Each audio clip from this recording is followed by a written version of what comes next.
karunia, dan damai sejahtera yang dari Allah Bapa kita dan dari anaknya Tuhan Yesus Kristus kiranya menyertaimu hari ini. Amin.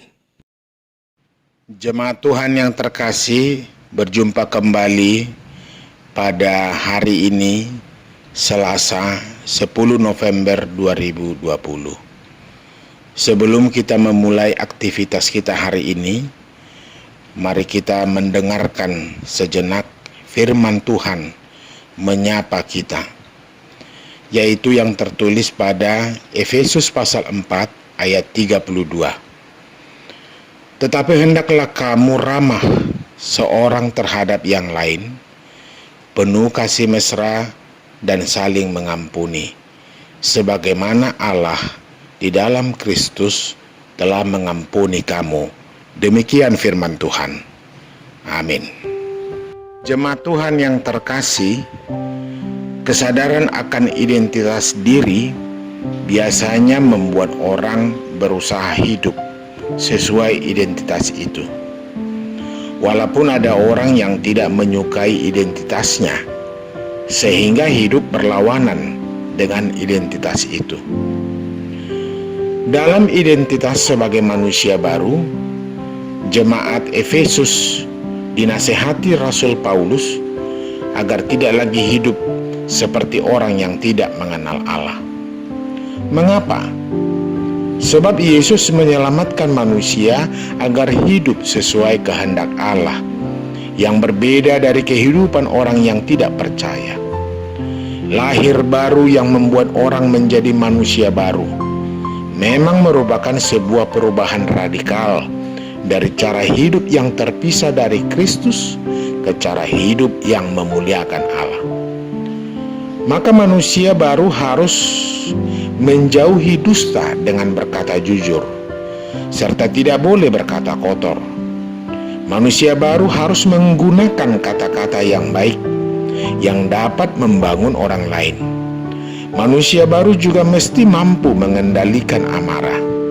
Bila marah, jangan sampai kemarahan itu membuat berdosa, sehingga memberi kesempatan kepada iblis untuk menghancurkan hidup dan hubungan kita dengan sesama. Hal lain yang tidak boleh dilakukan adalah mencuri. Manusia baru harus melakukan pekerjaan yang baik dan bekerja keras agar dapat berbagi dengan mereka yang berkekurangan.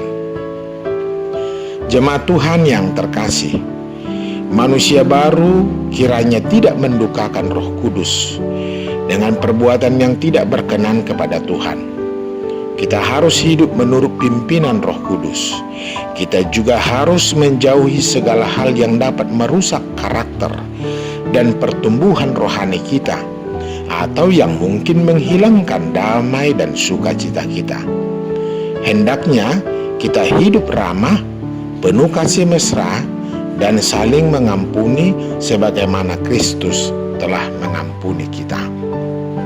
Jemaat Tuhan yang terkasih, Paulus menasehatkan agar mereka saling menunjukkan keramahan, penuh kasih mesra, dan saling mengampuni. Poin ketiga mengindikasikan bahwa jemaat di Efesus membutuhkan pengampunan di antara mereka.